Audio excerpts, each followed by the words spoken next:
Jana Prević-Finderle.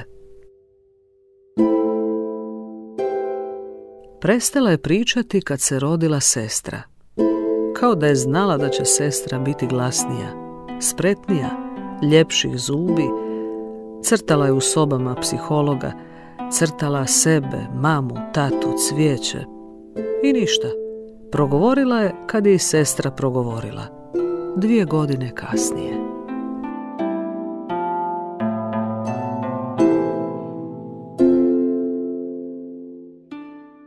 U vruća poslijepodneva baka bi šlaufom zalijevala dvorište. Hladila prašinu.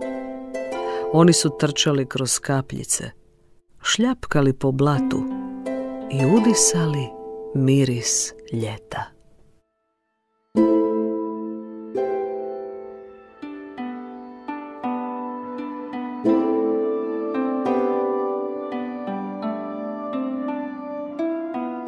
Mama je opet ostala bez posla. I sada je još tiša, još tanja. Polako postaje prozirna.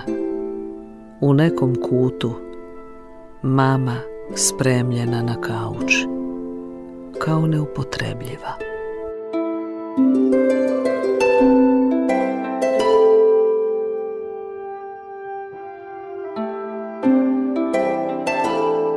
Njen tata je u ladicama držao erotske časopise, koje su krišom čitale u kućici na povaljenoj dunji.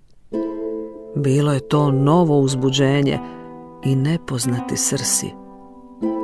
Kada su ih otkrili, bili su ljuti od nelagode. Rekli su, sada znate sve i sada je dosta.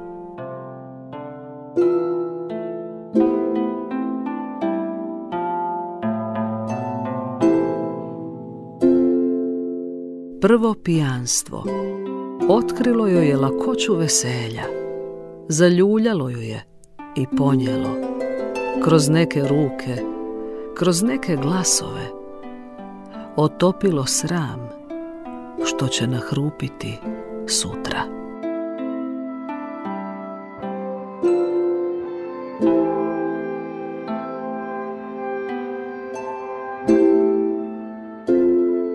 S njim se ljubila pred prijateljima.